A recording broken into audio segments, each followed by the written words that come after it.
Bismillahirrahmanirrahim. Assalamualaikum warahmatullahi wabarakatuh.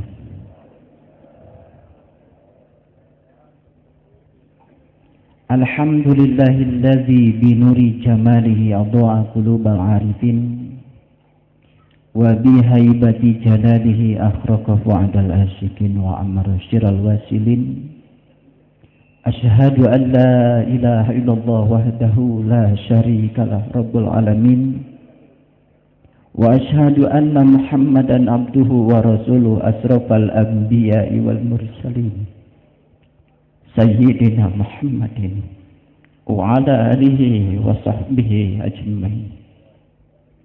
Yang tercinta, yang sangat kita hormati, pembina Pondok Pesantren Baitur Rahmah Kiai Haji Syekh Muhammad Shalihuddi Muhyiddin Al-Amin. Hadirin kaum muslimin yang dimuliakan Allah. Dalam hal ilmu, manusia itu cuma terbagi menjadi dua bagian, yang tahu dan yang tidak tahu. Yang tidak tahu dibagi lagi menjadi dua bagian. Yang pertama, dia itu tidak tahu, tetapi dia tidak tahu bahwa dia tidak tahu. Kelompok yang pertama ini biasanya sok tahu. Kalau diberitahu biasanya tidak mau tahu, karena dia menganggap hanya dirinya yang paling tahu.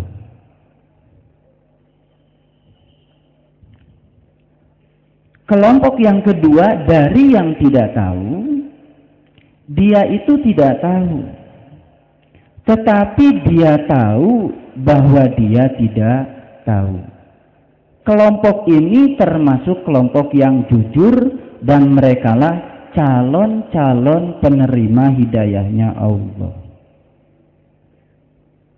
Itu sebabnya Allah Subhanahu wa taala di dalam Al-Qur'an menyatakan, alladzina yastami'una al-qaul fayattabi'una ahsanahu ulaika hadahumullah ulaika hum ulul albab.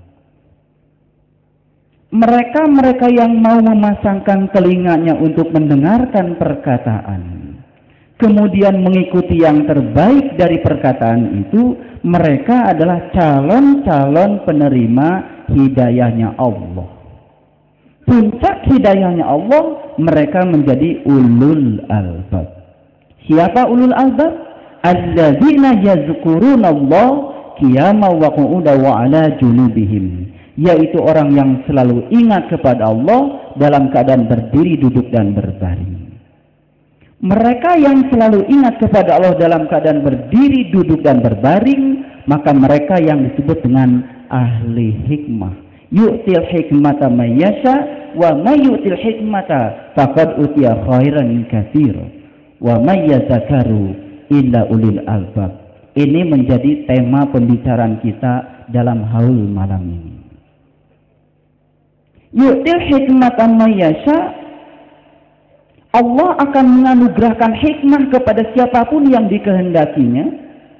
Wa may yu'til hikmata faqad utiya khairan katsira, dan mereka yang telah memperoleh hikmah sesungguhnya dia adalah pemenang yang besar. Wa may yadhakkaru illa ulil albab, dan tidak ada yang bisa mencapai itu kecuali mereka yang sudah mencapai ulil albab. Tapi ulil albab ini tidak akan bisa dicapai kalau dia belum mendapatkan hidayah. Hidayah tidak akan pernah bisa dicapai kalau dia belum bisa mengalahkan dirinya sendiri. Tidak ada yang berbahaya di luar kita, karena sesungguhnya yang paling berbahaya adalah ketidakmampuan kita mengendalikan diri kita sendiri. Maka Quran Sutra Al-Fatihah adalah Al-Baqarah, cerita tentang bagaimana kita memenggal keakuan kita, supaya kita yang asalnya tidak tahu dan kita tidak tahu bahwa kita tidak tahu, yang sering sok tahu berubah menjadi orang yang dia itu tidak tahu, tapi dia tahu bahwa dia tidak tahu. Ketika dia sadar bahwa sesungguhnya dia tidak tahu, kemudian dia tahu bahwa dia tidak tahu, puncaknya dia akan menjadi orang yang tahu, dan dia tahu bahwa dia tahu. Ini yang kemudian disebut dengan ulama. Itu sebabnya Rasulullah SAW menyatakan al-ulama warasatul anbiya. Sesungguhnya yang namanya ulama, mereka-mereka yang telah menjadi para pewaris Nabi. Setiap para pewaris berarti berijazah. Setiap para pewaris berarti mendapatkan mandat untuk menjadi wasilah. Yang tidak mendapatkan mandat, jangan menyatakan diri sebagai ulama. Tahu bukan berarti mengoleksi sejumlah pengetahuan. Tahu bukan berarti mengoleksi sejumlah ayat di kepala kita. Tahu bukan berarti mengoleksi sejumlah hadis di kepala kita. Tapi tahu adalah merasakan dan mengalami. Malam yazuk lam ya'rif. Yang tidak mengalami tidak akan bisa memahami. Agama bukan keterampilan berpidato. Agama bukan keterampilan membaca ayat. Agama bukan keterampilan menyampaikan hadis-hadis. Bukan itu agama. Agama adalah keterampilan merasakan kehadiran Allah di dalam diri kita.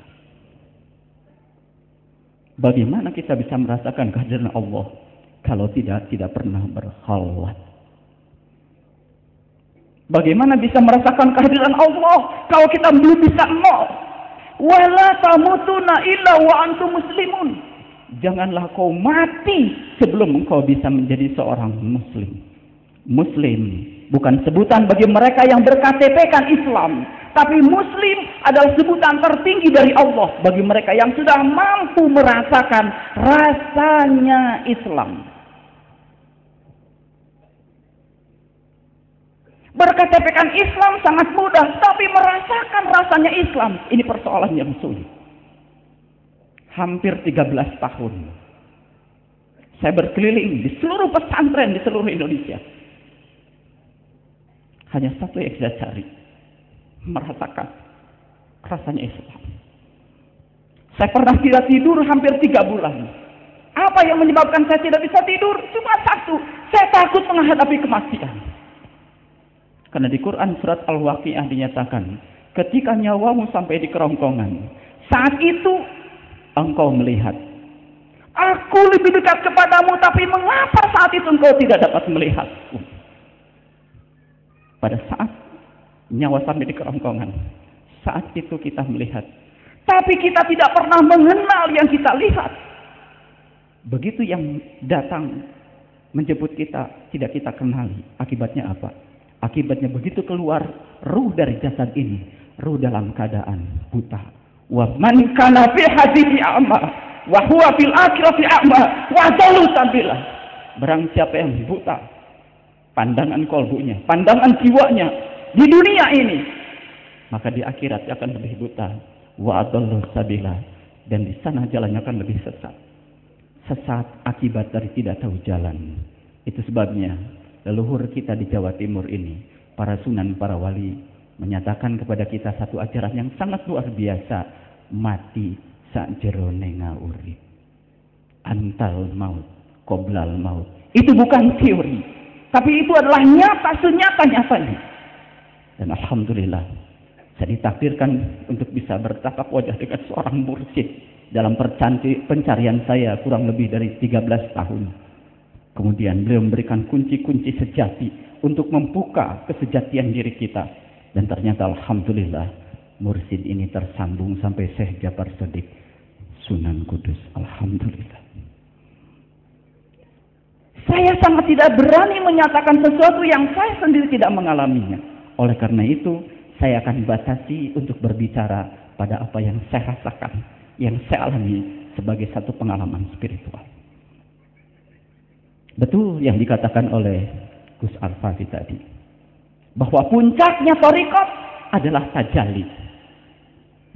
Ketika bisa tajalli, seorang Nabi Musa tersungkur mengatakan, qala subhanaka tubtu ilaika wa ana awwalul mu'minin. Maha suci Engkau ya Allah. Aku bertaubat kepadamu dan ini adalah awal aku beriman. Sejak kapan Nabi Musa itu memulai beriman kepada Allah? Ketika nurullah tajalli di dalam kesadarannya yang tertinggi di Gunung Tursina. Gunung Tursina bukan gunung yang di luar sana, tapi Gunung Tursina adalah puncak kesadarannya tertinggi dan itu ada pada diri setiap manusia. Makanya kalau kita pergi ke Mekah, ke Madinah, di banyak tempat di sana yang diceritakan pasti soal gunung. Jabal Sur, Jabal Rahmah, Jabal Nur, Jabal Uhud. Bahkan kalau kita ziarah di Madinah, setelah dari Masjid Kuba, kita pergi ke Jabal Uhud, puncaknya di Qiblatain. Mengapa kita harus mengakhiri di Qiblatain? Apa itu Qiblatain? Selalu saja kita berkutat di wilayah syariat yang namanya Qiblatain adalah dulu Rasul berkiblat ke Baitul Maqdis, kemudian ada perintah untuk berkiblat ke Baitullah. Baitullah ada dua, satu yang syariat, satu yang hakikat. Kalau tetap saja yang kita jadikan kiblat yang syariat, yang terbuat dari batu, nggak ada beda Baitul Maqdis dengan Baitullah. Tidak ada beda. Jadi Qiblatain adalah dua kiblat. Karena diri manusia terdiri dari dua unsur. Unsur yang pertama disebut unsur jasmani, raga kita. Unsur yang kedua disebut unsur ruhani, jiwa kita, diri kita yang sejati. Dia adalah nur insani. Nur insani ini harus mengenali dua nur yang lain yang disebut dengan Nur Muhammad dan Nurullah. Itu sahadat sejati. Sebelum kita bisa manunggal dengan nur yang dua itu, selama itu pula kita hanya akan mendapatkan kehampaan spiritual. Wirid-wirid yang kita lakukan mungkin tidak berasa apa-apa terhadap diri kita. Salat-salat yang kita lakukan mungkin tidak berdampak pada diri kita. Rakaat-rakaat salat yang kita lakukan mungkin tidak bisa mengubah diri kita. Ini barangkali persoalan besar umat Islam di negeri yang kita cintai. Di kantor saya ada seorang Jepang. Kalau dia pergi ke WC lama. Suatu saat saya intip apa yang dia kerjakan. Begitu masuk ke WC, rupanya setelah dia membuang air besar, dia bersihkan itu WC, dikosoknya pakai sikat. Subhanallah. Ketika keluar dari WC saya tanya, "Mister, kenapa Anda membersihkan sendiri? Bukankah di kantor ini sudah ada cleaning service?" Apa jawaban dia? "Aku terlahir ke dunia tidak mau menyusahkan siapapun. Ketika aku membersihkan WC, aku yakin suatu saat ketika aku masuk ke WC, aku akan mendapatkan bagianku selalu bersih dan aku bisa menjadi nyaman di situ." Mengapa nilai-nilai Islam justru tidak ada di negara atau di wilayah-wilayah yang komunitas Islamnya lebih banyak? Ada apa sesungguhnya dengan ibadah-ibadah yang kita lakukan? Mengapa masjid-masjid kita, pesantren-pesantren kita menjaga WC saja kita belum bisa? Bagaimana kita bisa menjaga kesucian hati kita? Bagaimana bisa khalwat? Bagaimana bisa memisahkan segala aliran-aliran hawa nafsu yang masuk ke dalam diri kita? Bagaimana bisa itu? Mohon maaf, barangkali mengendalikan satu puntung rokok saja kita masih kesulitan. Bagaimana mengendalikan hawa nafsu yang luar biasa di dalam diri kita? Malam ini saya akan mengajak para hadirin semua, demi cinta kepada Allah, saya akan mengajak untuk jujur pada diri sendiri. Sebab awalnya hidayah adalah jujur pada diri sendiri. Apakah kita termasuk yang tidak tahu? Dan kita tidak tahu bahwa kita tidak tahu? Apakah kita termasuk orang yang tidak tahu? Tapi sekarang kita tahu bahwa kita tidak tahu. Kalau kita sadar, sebentar kita akan diangkat menjadi orang yang tahu. Dan dia tahu bahwa dia tahu. Subhanallah. Itu sebabnya perjalanan hidup manusia itu digambarkan dalam berbagai ritual syariat yang kita kenal. Kita ambil contoh yang sederhana saja. Di sini saya yakin banyak orang yang sudah haji. Di sini saya yakin banyak orang yang sudah umroh. Berapa kali kita berkeliling tawaf di sana? Berapa kali? Entahlah berapa kali. tapi rasa apa yang sudah bersemayam di dalam jiwa kita. Perubahan perilaku apa yang terjadi pada diri kita. Hikmah apa yang sudah muncul di dalam diri kita. Yu'til hikmata may yasha wa may yu'til hikmata faqad utiya khairan katsira. Sudahkah ayat ini menjadi pengalaman spiritual kita? Atau baru sekedar kita hafal? Melafalkan kalimat inni ma'akum aina ma kuntum sangat mudah, siapapun bisa. Melafalkan kalimat wa idza sa'alaka ibadi anni fa inni qarib, siapapun bisa. Melafalkan kalimat wa nahnu aqrab ilaihi min hablil warid, semua bisa. Tapi berapa orang yang betul-betul bisa membuktikan hal itu terjadi di dalam dirinya? Berapa banyak? Sudahkah kita merasakan semuanya? Agama bukan kata-kata. Suatu saat kita harus membebaskan diri kita dari segala huruf dan kata. Itu yang disebut dengan spiritual. Masuk ke alam keheningan. Di situ kita merasakan kenikmatan penyatuan dengan Allah Sang Mahani. Syahadat kita, apakah baru di sini? Kita tahu definisi iman sejak dulu. Al-iman tasdikun bil qawli wa iqrarun bil lisan wal amalun bil arkan. Sudah sejak lama kita tahu, tapi kita tidak pernah mau membuktikan kalau iman harus dimulai dari kolbu. Dan di mana letaknya kolbu? Bagaimana cara membuka kolbu? Padahal digambarkan demikian luas di dalam Al-Quran. Quran diawali dengan huruf ba, dan hampir semua ayat di Quran selalu diakhiri dengan huruf nun. Cobalah kita lihat Al-Fatihah. Saya kira semua kita sepakat pernah belajar bahasa Arab. Saya tidak melulu dari pesantren, karena master saya tadi MSc itu bukan dari IAIN. Saya lulusan ITB. Yang saya pelajari adalah fisika murni. Saya dari fisika material elektronik. Saya seorang peneliti fisika. Dan alhamdulillah, Allah telah memberikan satu karunia yang luar biasa. Ternyata fisika dengan metafisika itu sangat simetri. Idas sama'un saqat wa adinat li rabbiha wa huqqat wa idal ardu mudat wa alqat ma fiha wa takhalat. Ya ayyuhal insan, innaka kadhibun ila rabbika kadhan famulaqih. Sudahkah kita bisa menyatakan ayat itu? Subhanallah. Idas sama'un saqat, ketika langit terbelah, langit mana? Tidak ada langit secara fisik. Yang berwarna biru itu bukan langit.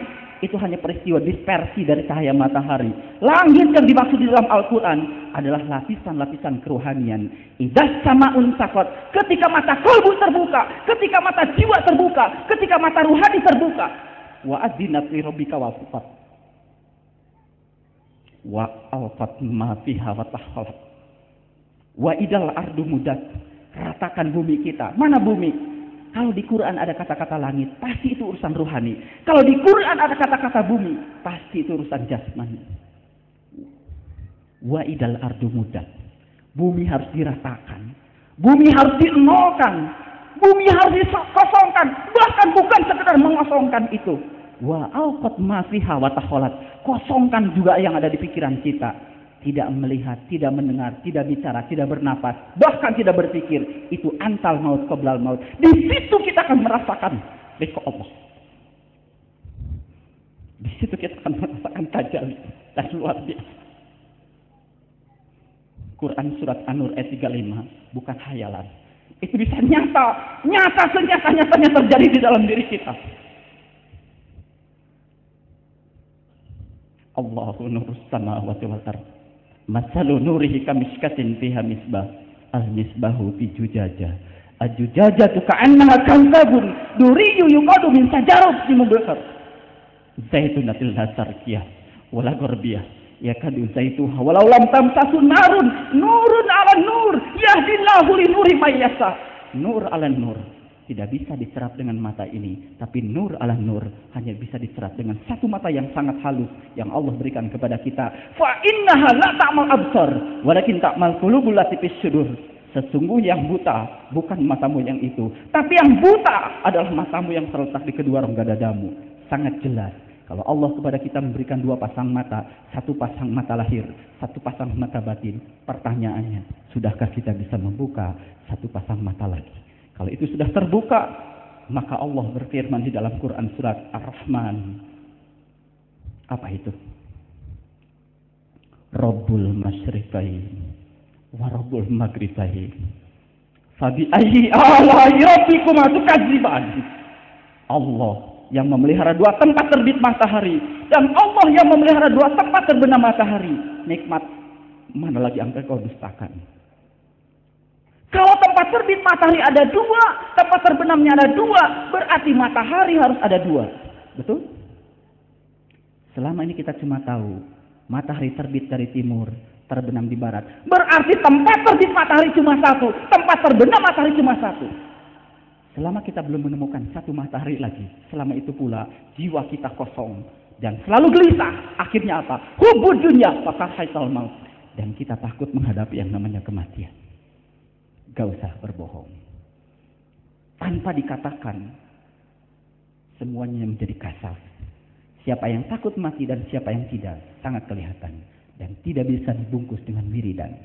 Karena rasa takut itu datang dari jiwa kita yang kadang-kadang tidak pernah kita layani. Makanya Quran surat Al-Fatihah dibuka dengan huruf ba. Ba itu titiknya di luar. Quran surat Al-Fatihah dipungkas dengan huruf nun. Nun itu titiknya di dalam. Tugas kita dalam hidup cuma satu. Memindahkan titik yang di luar ke titik yang di dalam. Ba itu titiknya matahari jasmani. Nun titiknya matahari ruhani. Di mana matahari ruhani? Di dalam kolbu kita, di dalam jiwa kita. Dia adalah nurun alam nur. Itu yang menyebabkan hidup kita gelisah. Itu yang menyebabkan kita selalu susah dan gelisah. Selalu saja tidak puas menghadapi kehidupan. Karena apa? Pertumbuhan jasmani tidak seiring dengan pertumbuhan rohani. Badan ini terus mengalami proses fotosintesa dengan matahari jasmani. Tapi jiwa kita tidak pernah mengalami proses fotosintesa dengan matahari rohani. Di Quran surat Al-Kahfi jelas ayat 19 dikatakan, cara rohani untuk makan cuma satu. Lihatlah makanan mana yang lebih baik. Kalau saya datang ke pesantren ini, disuguhi makan, kemudian dipersilahkan, lihatlah makanan mana yang lebih baik.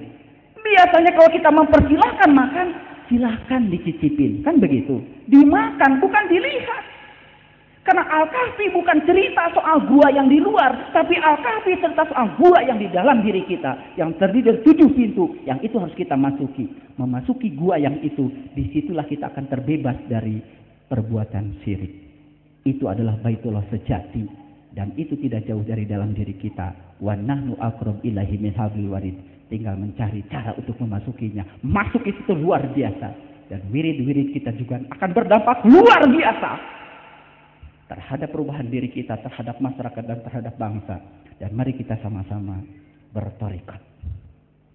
Torikot itu ibarat nasi tumpeng. Bawahnya berupa luasan, tapi puncaknya nasi tumpeng cuma satu titik. Selama kita mengaju pada satu titik lewat jalan manapun, silahkan.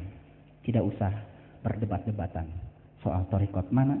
Karena tidak penting kita berbicara torikot kita yang lebih baik. Selama kita tidak bisa merubah perilaku kita. Karena kita sudah saatnya untuk menghentikan berbicara pakai perkataan. Sudah saatnya kita untuk menghentikan berbuat pakai perkataan. Sekarang saatnya kita berkata pakai perbuatan. Setuju? Sekali lagi saya ingin mengajak, hentikan kita berbuat pakai perkataan. Saatnya kita sekarang berkata pakai perbuatan. Tidak usah cerita kepada orang lain kalau tadi malam sholat tahajud saya sekian ratus rakaat. Tidak penting. Tunjukkan bahwa kita lebih sabar, tunjukkan kita lebih menerima, tunjukkan kita tidak mengeluh, tunjukkan kita lebih dewasa, tidak pernah tergesa-gesa, tidak pernah menilai orang lain, tidak sombong, tidak pernah menjudge siapapun. Karena menilai bukan urusan kita, itu urusan Allah. Sekarang kita harus berbicara pakai bahasa perilaku. Dampak apa yang sudah kita alirkan dan kita lahirkan dari seluruh ritual yang kita miliki. Jangan pernah menyombongkan ilmu saya yang paling tinggi, sebab itu menjadi tidak penting. Pertanyaan kubur pun tanya, mohon maaf kata malaikat, sampean dari torikot mana? Tidak ada pertanyaan itu. Pertanyaan kubur cuma satu, man robuka. Siapa yang akan bisa menjawab man robuka? Hanya mereka yang sudah mengenalnya. Hanya mereka yang sudah terbuka pandangan kalbunya. Hanya mereka yang sudah tajali kepada Dia yang Maha Agung. Itu penting. Kita berbicara bukan untuk satu malam ini, Tapi kita bicara untuk triliunan tahun yang akan datang. Badan boleh hancur, tapi ruh tidak akan pernah hancur. Dan ruh kita harus kita siapkan rumah masa depannya. Karena diri sejati manusia bukan yang berkumpul di sini. Ini cuma cangkangnya manusia. Ini namanya jasmani. Jasmani itu dari dua kata, jas dan mani. Jas itu pakaian luar, mani itu sperma. Jasmani pakaian luar yang terbuat dari sperma. Itulah kita. Sperma menjijikan atau tidak? Sangat menjijikan. Maka jasmani tidak pernah ada yang suci. Semua jasmani pasti kotor. Walaupun kita sudah berwudu, air kencing masih sisa di dalam. Walaupun kita sudah berwudu, bagian sisa-sisa dalam perut pun masih banyak. Jangan menganggap kalau jasmani kita hebat. Yang perlu kita sucikan adalah rohaniah kita. Dengan cara apa? Melepaskan ikatan-ikatan pada urusan-urusan duniawi. Begitu kita lepaskan ikatan pada dunia, dunia itu mencukupi. Tapi kalau kita mengikatkan pada dunia, dunia itu akan menyusahkan. Saya bertemu di negeri ini, ribuan orang bertemu dengan saya setiap hari. Dan ternyata yang kaya hidupnya susah. Yang miskin pun ternyata hidupnya lebih susah. Yang pejabat hidupnya susah. Betul? Ternyata yang tidak pejabat lebih susah. Saya ketemu gubernur, wali kota, menteri. Ketika saya berbicara dengan mereka, apa yang dirasakan ketika setelah menjabat satu jabatan? Susah ternyata. Kenapa? Seorang gubernur saja, ketika dia sedang menjabat gubernur, yang dia pikirkan apa? Bagaimana supaya dia tetap menjadi gubernur? Itu kesusahan bukan? Susah. Orang sehat susah enggak? Susah. Kenapa? Mempertahankan diri agar tetap sehat kan susah. Kalau yang sehat susah, bagaimana yang sakit? Melepaskan diri dari penyakit, itu pun satu kesusahan. Betul? Betul. Jadi manusia ini di dunia ibarat seorang tua yang punya istri 4. Seorang tua punya istri 4. Suatu saat Pak tua ini mengalami satu tanda-tanda kematian. Dan dia sadar kalau akhir dari kehidupan di dunia ini mau datang pada dia. Kemudian Pak tua ini mengumpulkan istri-istrinya. Yang berapa tadi? Yang 4. Yang pertama dia tanya istri yang nomor 4. Yang paling cantik. Yang paling menarik. Yang paling ngabisin tenaganya Pak tua. Yang paling banyak ngabisin duitnya Pak tua. Juga paling banyak ngabisin depositonya Pak tua. Kemudian yang nomor 4 ini ditanya oleh Pak tua. Adinda sayangku, apakah engkau bersedia menemani kematianku saat ini? Jawabannya apa? Sangat singkat, tidak. Begitu tersakiti oleh istrinya yang keempat, kemudian Pak tua ini tanya istri yang ketiga. Bagaimana Adinda istriku? Apakah Adinda mendengar pertanyaanku tadi? Istri yang ketiga mengatakan, Kakanda yang aku cintai, sudah cukuplah pengorbananku kepadamu. Dan sekarang saatnya engkau pergi dan aku hanya bisa mengantar sampai di sini. Sampai di rumahnya aja. Kemudian Pak tua itu tanya istri yang nomor 2. Bagaimana Adinda istriku yang kedua ini? Apakah engkau mendengar pertanyaan kepada istri yang ketiga? Istri yang kedua lebih cerdas lagi. Kalau istri Kakanda yang ketiga mengantarnya sampai rumah, aku bersedia loh Pak tua mengantarmu sampai kuburan. Tapi tetap tidak mau kalau mati harus bareng. Istri yang pertama, sebelum Pak tua menyelesaikan pertanyaan dengan bijak mengatakan, akulah istrimu yang sejati yang akan mengantarmu sampai mati. Luar biasa bahagianya Pak tua. Tapi itu cuma cerita. Siapa istri yang keempat? Istri yang keempat adalah yang paling ngabisin duit kita, tenaga kita, waktu kita, pikiran kita. Siapa itu? Kesenangan kita, dunia kita, jabatan kita, pekerjaan kita, kesibukan kita. Dan semua kita punya istri yang keempat yang banyak ngabisin duit kita. Betul? Betul enggak? Siapa istri kita yang ketiga? Istri kita yang ketiga adalah jasmani kita. Hampir semua orang dalam hidup ini cuma ngurusi perkara jasmani. Habiskan waktunya di kantor, habiskan waktunya di pabrik, habiskan waktunya di pasar. Cuma apa? Cari makan dan pakaian untuk ngurusi jasmani ini. Padahal sedemikian banyak waktu yang kita investasikan, ujung-ujungnya jasmani ini pun kita tinggalkan. Betul? Istri kita yang kedua, siapa? Istri kita yang kedua adalah sanak famili kita yang kita cintai. Itu pun semua akan meninggalkan kita. Dan istri kita yang pertama siapa? Istri kita yang pertama adalah ruh kita, jiwa kita. Itulah diri kita yang sejati, yang akan menemani kita. Tapi istri yang pertama ini sering kita sakiti.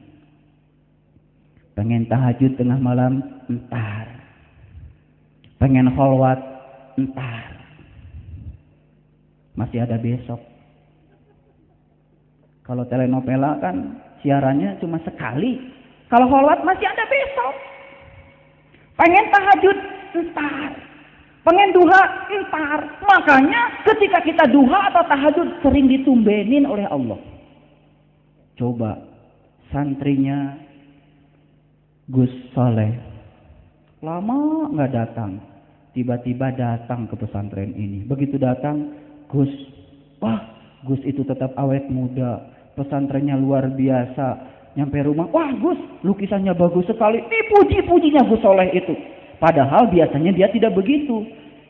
Dalam batinnya Gus Soleh, ini orang pasti ada maunya. Itu yang sering kita lakukan. Begitu kepentak urusan dunia, baru tahajud. Begitu tahajud, malaikat yang mau catat bingung. Oh, tumben. Tahajud, kata malaikat, pasti ini ada maunya. Tahajudnya betul, cuma 2 rakaat, ternyata mintanya luar biasa banyak. Tuhan, jangan cuma 2 rakaat, mintanya banyak. Subhanallah, itulah kita. Itu sebabnya perjalanan hidupnya manusia digambarkan dalam satu ritual yang sangat luar biasa. Contohnya ritual tawaf. Dari mana kita mulai tawaf? Dari satu tempat yang disebut dengan Hajar Aswad. Siapa Hajar Aswad? Saya cerita apa yang saya rasakan, yang saya alami. Ketika saya pertama kali pergi ke sana, satu yang saya mohon pada Allah, ya Allah, kalau Engkau berkenan dan mengizinkan kepadaku, izinkan aku untuk bisa mengerti dan menerjemahkan seluruh simbol-simbol haji dan umroh. Kelak kemudian aku ingin terjemahkan ke dalam kehidupanku. Subhanallah. Begitu saya diberi izin untuk mencium yang namanya Hajar Aswad, yang saya rasakan, tiba-tiba mata saya tidak bisa melihat apa-apa. Saya cuma melihat cahaya yang amat sangat terang, entah mata mana yang terbuka saat itu. Dan di ujung sana, saya melihat ada seorang ibu sedang melahirkan seorang anak. Saya melihat keringat bersimpuh di dalam badan ibu. Kemudian lebih dekat gambar itu datang. Entah mata mana yang sedang melihat saat itu. Saya tiba-tiba melihat dengan jelas kalau itu adalah ibu saya. Dan di samping ibu saya ada seorang bayi yang penuh dengan darah. Setelah itu kemudian saya mundur, saya sholat tawaf. Saya telepon mursyid saya. Mursyid, saya mengalami satu peristiwa yang luar biasa ketika saya sedang mencium Hajar Aswad. Mursyid, saya menangis. Apa jawaban beliau? Nah, itu adalah ibumu. Dan bayi yang ada di sampingmu adalah kamu. Subhanallah. Sesaat setelah itu saya mendapatkan pemahaman. Kemudian saya perhatikan, ternyata figuranya Hajar Aswad melambangkan rahim istri kita, ibu kita. Hajar Aswad adalah batu hitam. Hampir semua orang yang terlahir ke dunia ini tidak ada yang kakinya dulu. Semua manusia terlahir ke dunia pasti kepalanya dulu. Ketika kepala keluar dari pintu itu, itulah prosesi mencium Hajar Aswad. Mengenal kembali dari mana kita asal. Apa tugas kita di sini? Dan setelah ini kita mau pergi kemana? Kenapa kita tawaf memulai dari Hajar Aswad? Sebab itulah awal kehidupan kita. Apa tugas kita berikutnya? Tugas berikutnya adalah lewati multajam. Apa itu multajam? Multajam itu janji. Multajam itu komitmen. Kita pernah berkomitmen di alam sana. Alastu birabbikum qalu bala syahidna. Apakah aku ini Tuhanmu? Ya, aku bersaksi. Ketika kita masuk ke alam jasmani, persaksian yang pernah kita saksikan di sana terlupakan oleh kotoran-kotoran duniawi dan kita menjadi punya hutang. Makanya hutang manusia yang terbesar lupa pada yang pernah dia saksikan. Supaya ingat kembali yang dia saksikan, dia harus berjalan berikutnya kemana? Ke pintu Ka'bah. Tapi bukan pintu itu yang harus kita cari.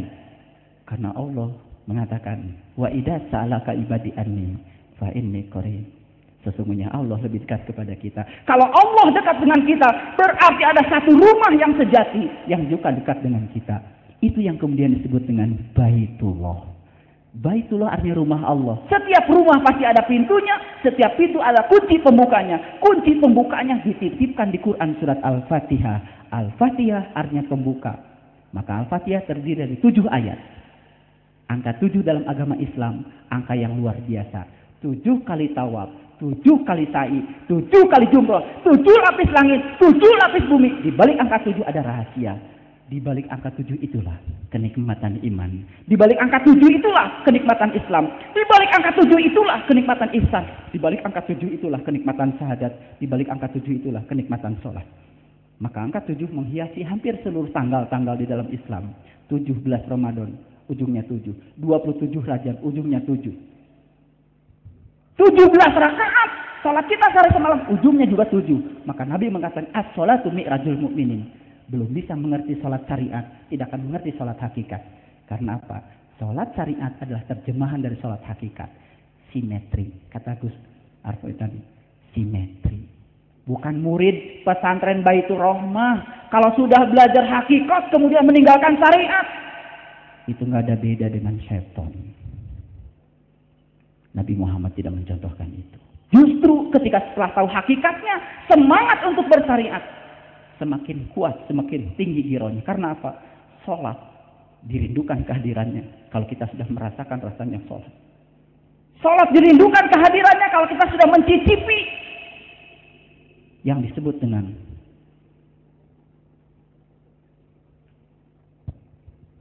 dirikanlah sholat hanya untuk mengingat aku. Bagaimana bisa mengingat kalau kita nggak kenal? Bagaimana bisa mengingat kalau kita belum pernah tajalli? Hanya dengan tajalli kita bisa mengingat. Maka seluruh perintah mengingat di Quran diawali dengan perintah haji. Silahkan selidiki Quran. Seluruh perintah ingat diawali dengan perintah haji. Fa idza afadtum min Arafah fazkurullah indal masy'aril haram. Wazkuruhu kama hadakum wa in kuntum min qablihi laminad dhalin. Faidah qadaitum manasikakum fazkurullah kadzikrikum abaukum. Luar biasa. Haji adalah berkunjung ke rumahnya. Untuk apa? Labbaik Allahumma labbaik, labbaik la syarika laka labbaik, innal hamda wa ni'mata laka wal mulk la syarika lak. Cuma satu tujuan haji, apa? Membebaskan diri kita dari syirik. Untuk membebaskan kita dari syirik harus masuk ke rumahnya untuk menjadi tamunya, tajalli kepadanya. Setelah tajalli kita hanya bisa mengingatnya. Begitu Allahu Akbar, kita tidak pernah bisa mengingat yang lain kecuali ingat kepada Allah Subhanahu wa taala. Aqimis sholata li dzikri tercapai. Maka sholat yang seperti itu bisa mencegah perbuatan keji dan munkar. Puluhan ribu orang yang sudah saya ajarkan sholat seperti itu luar biasa, berubah dengan sendirinya. Yang tidak sabar menjadi sabar, yang pemarah menjadi tidak pemarah lagi, yang sempit menjadi lapang. Menghadapi kehidupan, masalah tetap banyak, tapi cara memandang masalah jadi berkurang. Itu manusia-manusia yang bebas. Dia masuk ke dalam surganya Allah, mendapatkan mana dan salwa, mendapatkan rasa jiwa menjadi jiwa yang bebas. Yu'til hikmata may yasha wa may yu'til hikmata faqad utiya khairan katsira wa may yadzakaru illa ulil albab. Seorang ibu datang kepada saya karena baru seminggu yang lalu dia punya rumah kemasukan maling. Dia punya rumah 3, rumah yang satu ditinggali oleh beliau, rumah yang kedua ditinggali oleh putranya, rumah yang ketiga tempat beliau berlibur di akhir pekan. Suatu saat rumah yang ketiga, di situ ada lukisan yang bagus, barang elektronika yang banyak, diangkut oleh maling pakai truk. Datang pada saya menangis. Kemudian beliau minta saran sama saya. Ustaz, saya mengalami musibah. Rumah saya kemasukan maling. Pertanyaan saya, tolong dijawab sama ibu. Apakah ibu yakin kalau maling masuk ke rumah ibu itu Karena maling digerakkan kakinya oleh Allah? Ya. Di kiri kanan rumah ibu apakah ada rumah yang lain? Ada? Apakah ibu yakin bahwa pikiran si maling itu dibimbing oleh Allah supaya masuk ke rumah ibu? Ya. Di rumah ibu banyak sekali barang elektronik? Ya. Tapi kenapa barang elektronik itu saja yang diambil oleh maling? Apakah ibu yakin kalau dia dibimbing oleh Allah? Saya berbicara tegas dan dia mengatakan ya. Kalian sering baca kalimat la haula wala quwata. Apa yang ibu kerjakan setiap hari? Dia ngaku pada saya, setiap hari kerjaan dia cuma ngaji. Ke pesantren ini, ke pesantren. Berarti kalau ibu ingin ngaji, berarti ibu ingin dibersihkan oleh Allah. Kalau ibu tujuannya begitu, insya Allah seluruh rezeki ibu pun akan dibersihkan oleh Allah. Sekarang jawablah pertanyaan saya yang terakhir. Yakinkah ibu kalau maling datang ke rumah ibu, sesungguhnya adalah Allah sedang membersihkan rezeki ibu? Yakin. Sujud syukur dan dia berubah dari menangis menjadi tertawa. Kenapa? Aku yakin kalau Allah datang ke rumah saya, karena Allah sedang membersihkan harta yang ada di rumah saya. Karena Allah tidak ingin di rumah kita ada yang kotor-kotor, supaya malaikat masuk ke rumah kita. Luar biasa. Ini soal sudut pandang, ini pencerahan. Kadang-kadang kita sering menyalahkan Allah. Katanya sudah tahajud, katanya sudah duha, katanya sudah banyak baca Quran. Tapi sudut pandang kita kepada Allah masih saja negatif. Selama kita masih begitu, hidup kita selalu tidak puas. Selama kita seperti itu, hidup kita selalu susah. Padahal hidup ini cuma sebentar. Harus dibikin senang hidup ini. Karena apa? Yang membuat senang bukan di luar kita. Yang membuat senang adalah bagaimana kita mengelola pikiran kita. Seorang ibu datang pada saya, mohon maaf. Karena sehari-hari saya sebagai konsultan spiritual. Menangis. Kenapa?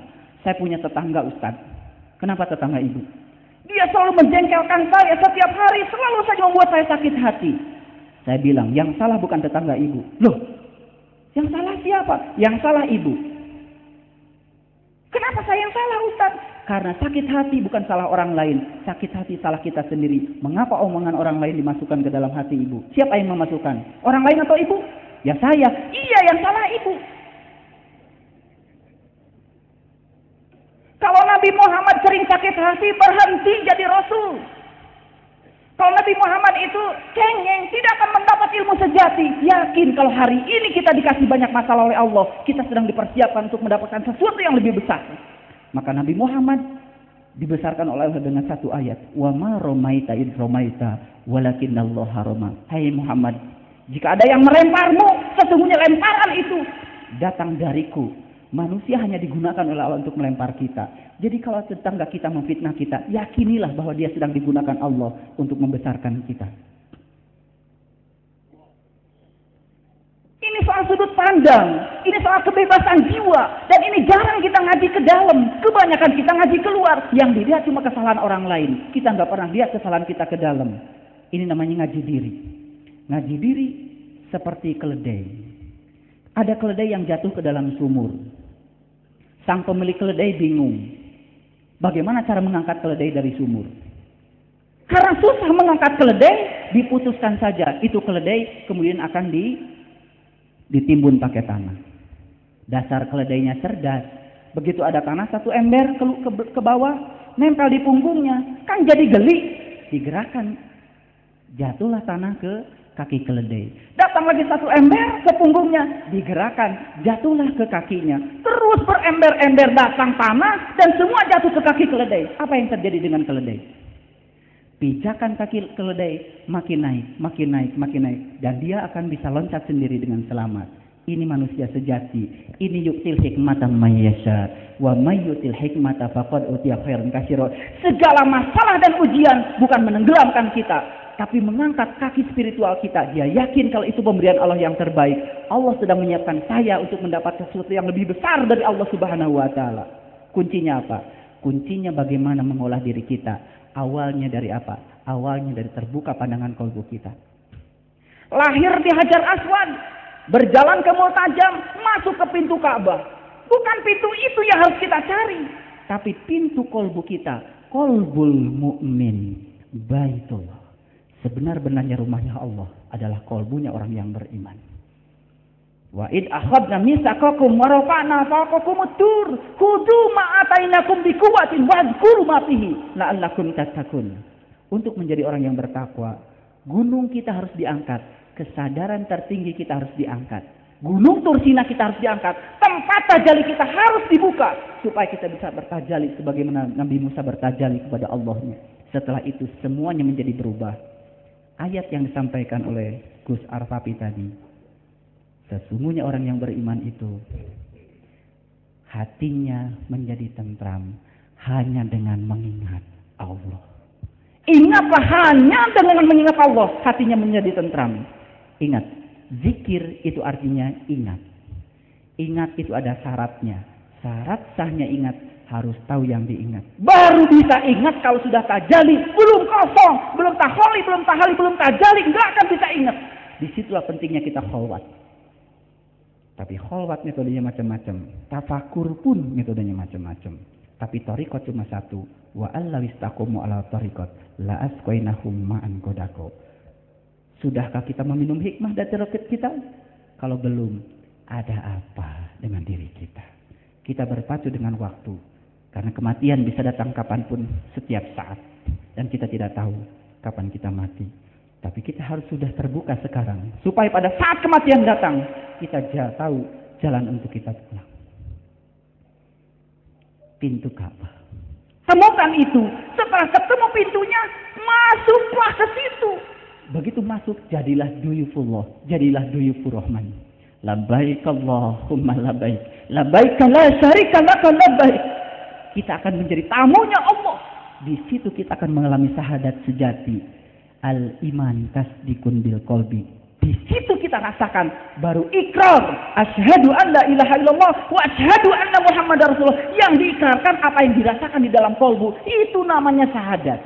1000 kali kita mengucapkan syahadat di tingkat lisan tanpa mengalami di sini, tidak ada dampaknya. Mari kita jujur pada diri kita sendiri. Saya berbicara kebenaran. Tapi mohon maaf barangkali ayat-ayat tidak saya bacakan semua terkait dengan waktu. Yang penting intinya diterima dulu. Kalau kita sudah masuk pintu Ka'bah, menemukan pintu Baitullah yang sesungguhnya, tugas kita tidak berhenti. Tawaf masih harus berjalan. Kemana kita? Ke Maqam Ibrahim.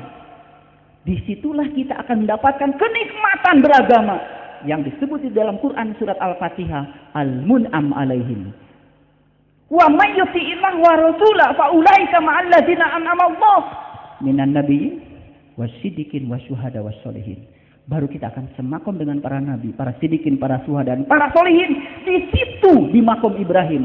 Kalau sudah semakom dengan mereka, jalan ke Hijr Ismail. Ada apa di Hijr Ismail?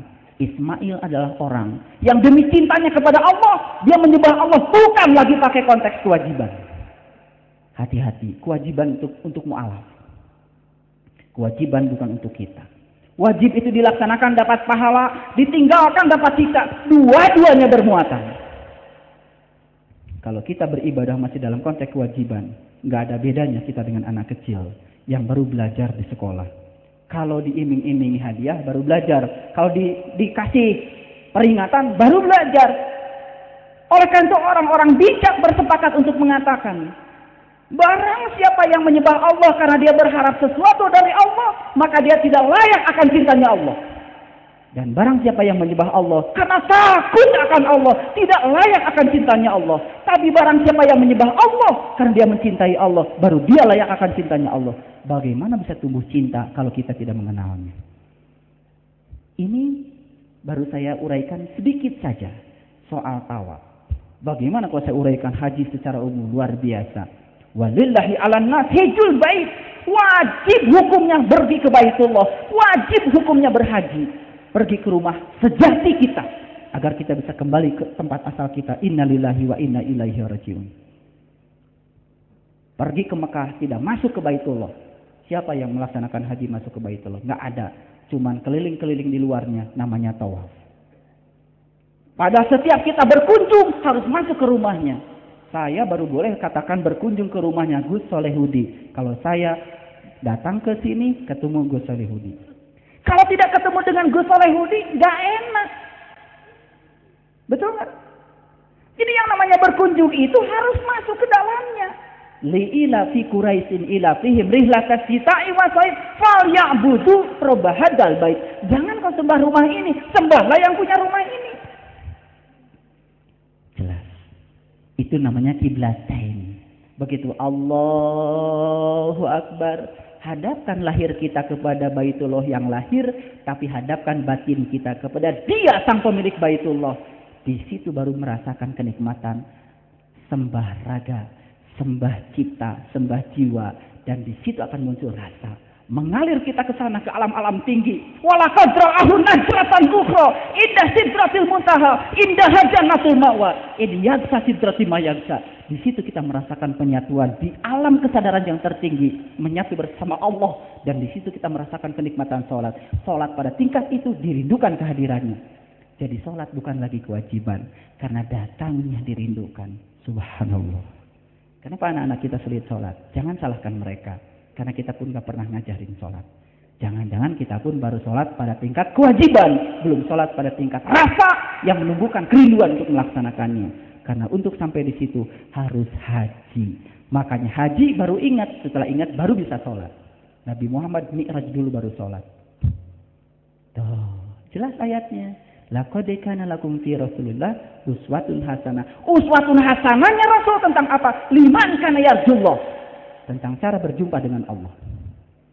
Wal yaumal akhir, di hari berikutnya, setelah hari ini bisa, wa dzakarallaha katsira, baru bisa ingat. Sejak kapan Bapak Ibu ingat sama saya? Sejak melihat saya. Setelah melihat, pulang dari sini, masih ingat saya. Ingat itu ada syaratnya. Syarat sahnya ingat, harus tahu yang diingat. Itu ingat yang sah.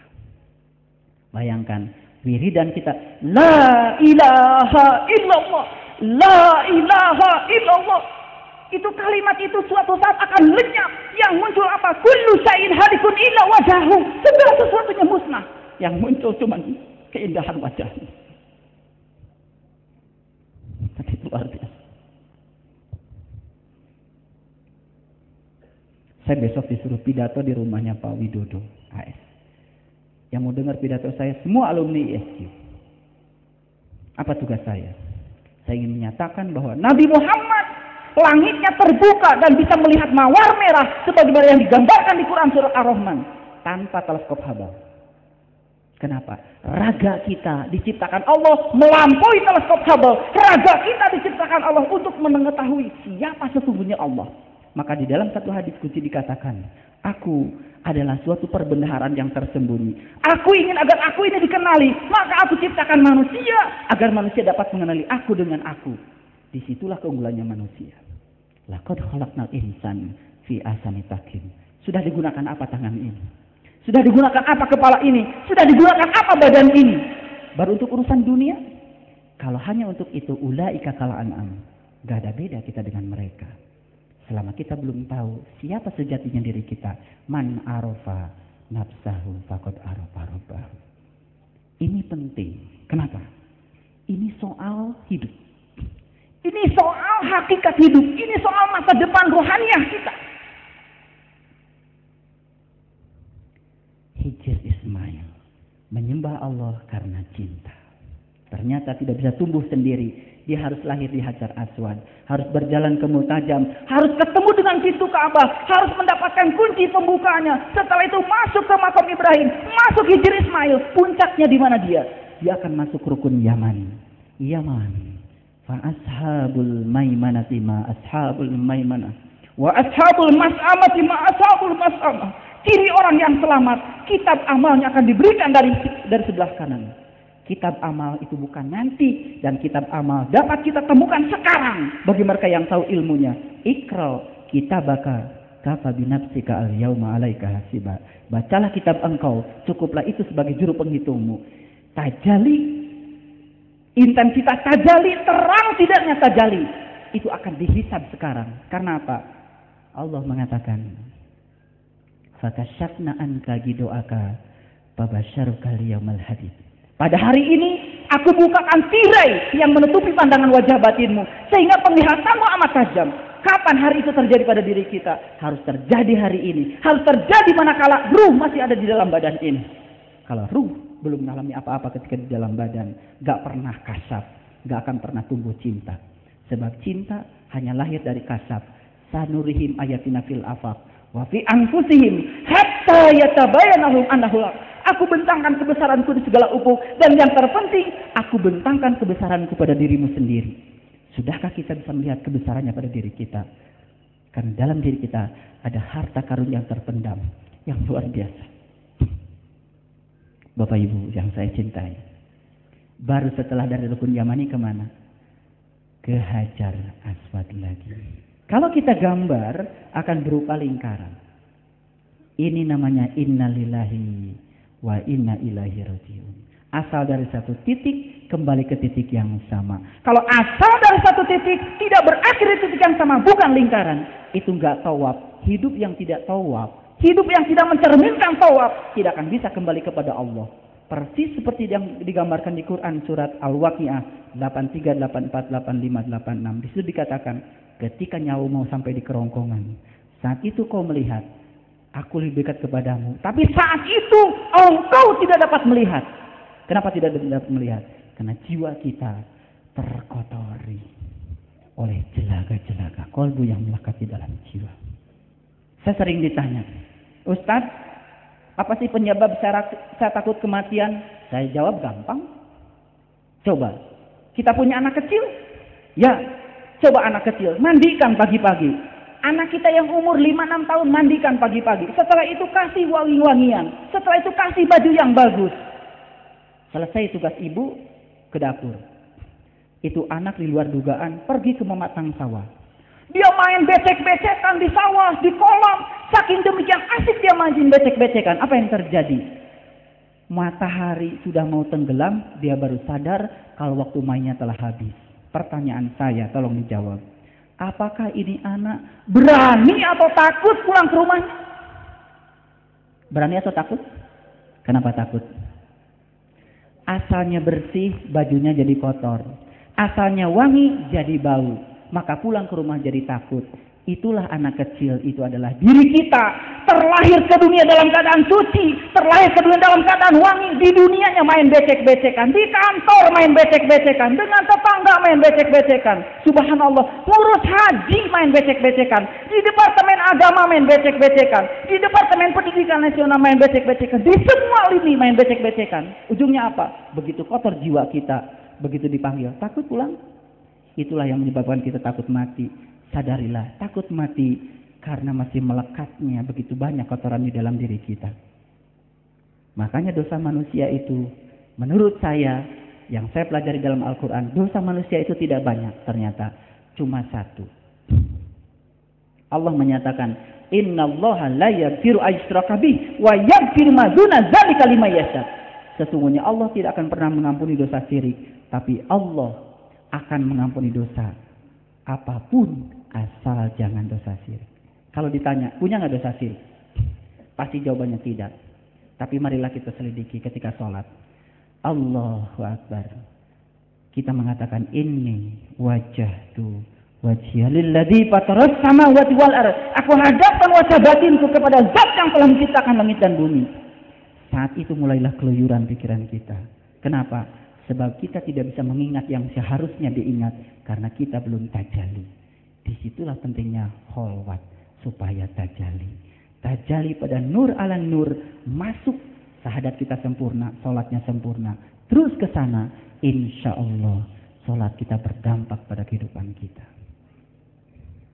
Kalau bahasa ilmunya sudah disampaikan oleh Gus Arpati.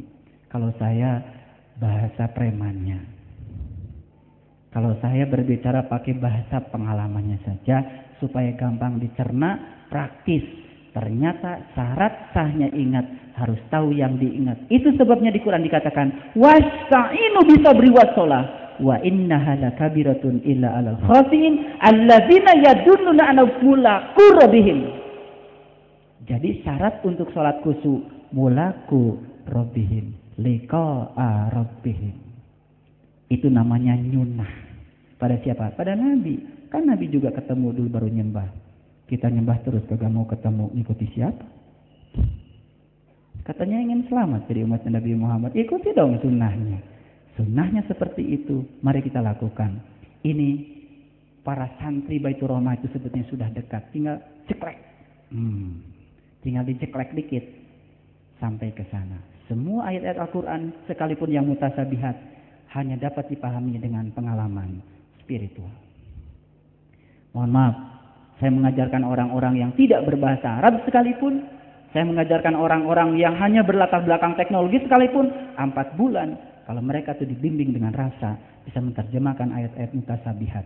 Takwilnya persis seperti yang diceritakan dalam manhaj hadis, padahal dia belum pernah baca hadis. Dan itu sebetulnya simple, karena agama ternyata sangat simple kalau kita berguru kepada yang tahu. Wa may yudlil falan tajidalahu waliya mursyidan. Tapi orang yang tidak dikehendaki Allah dapat petunjuk, sampai kapanpun tidak akan pernah bertemu dengan seorang penunjuk jalan. Wa man kana yarjullah waliya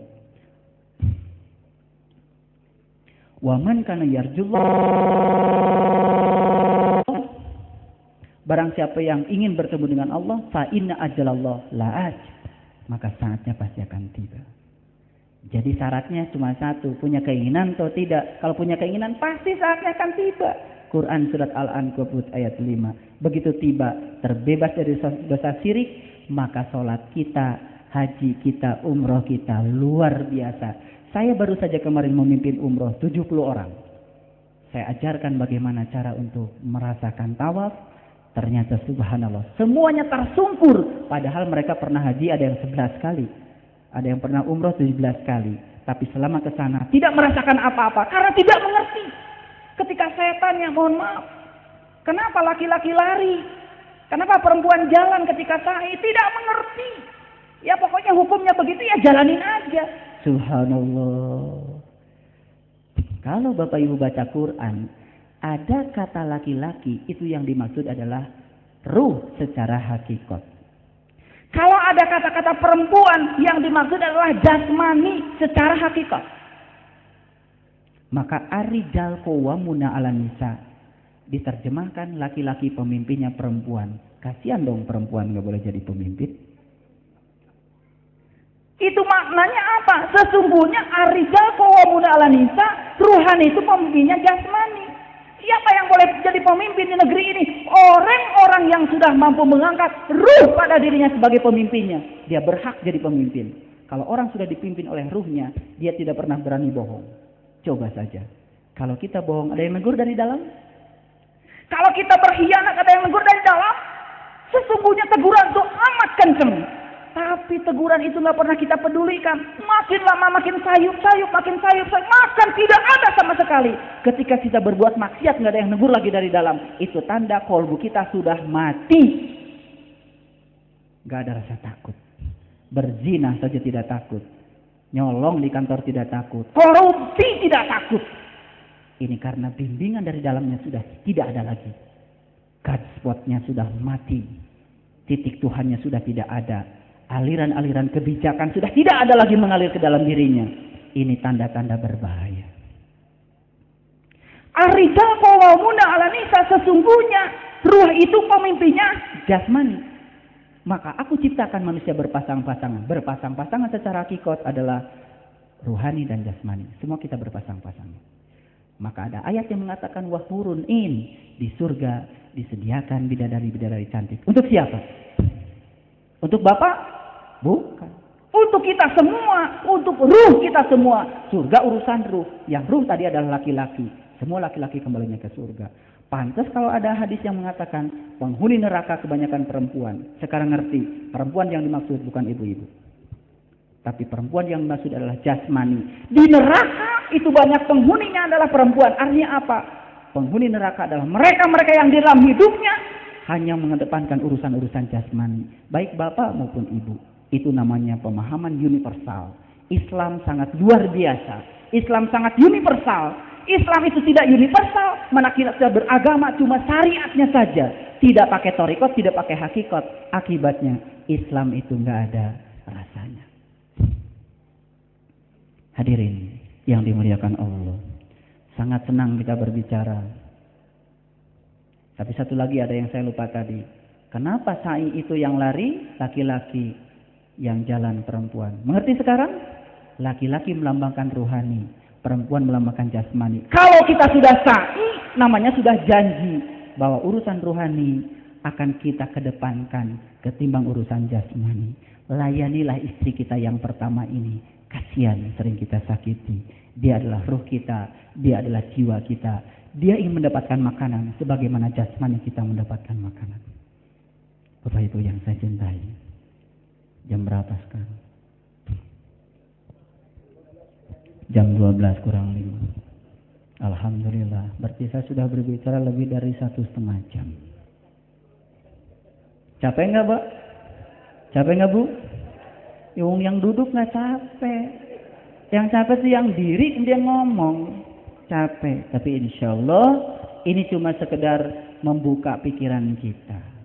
Bahwa ternyata agama itu simpel. Kalau kita bisa mengalahkan diri kita sendiri. Mari kita pindahkan kalau hari ini kita tidak tahu. Dan kita tidak tahu bahwa kita tidak tahu. Rubahlah menjadi tidak tahu. Tapi saya tahu bahwa saya tidak tahu. Hanya dalam waktu hitungan bulan. Kita akan menjadi orang yang tahu. Dan saya tahu bahwa saya tahu. Bapak Ibu, terima kasih atas segala perhatiannya. Mohon maaf bila ada kesalahan saya.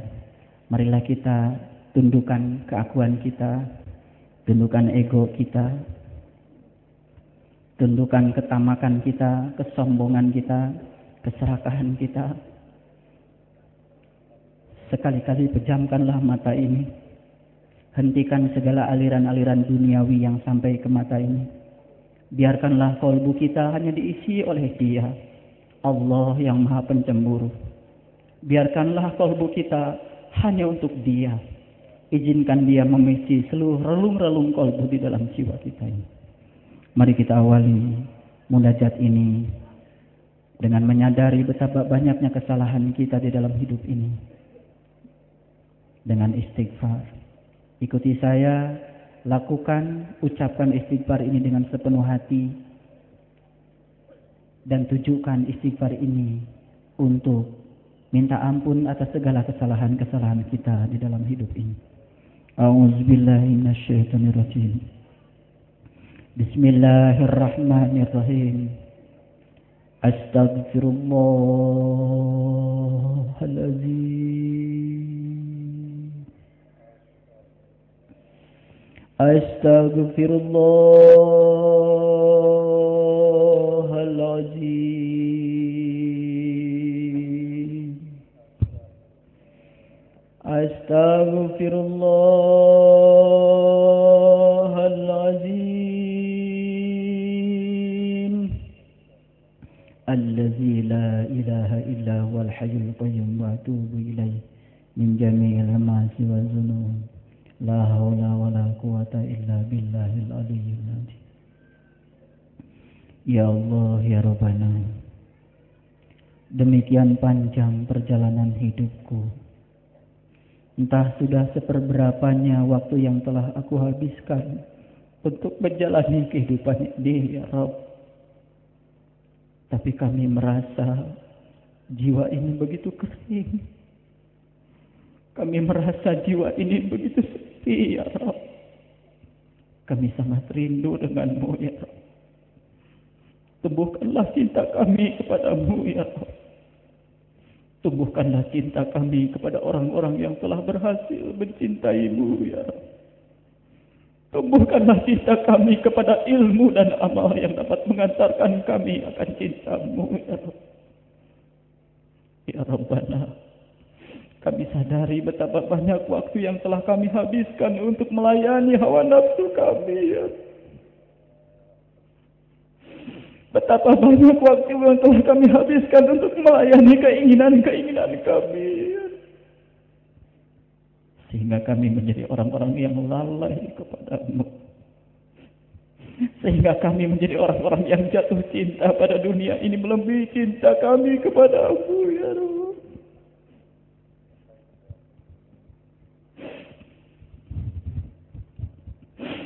Demikian cintanya kami kepada dunia ini, ya Allah. Terkadang kami sering menuhankan hawa nafsu yang ada pada diri kami ketimbang menuhankan Engkau, ya Allah. Maafkanlah segala kesalahan kami.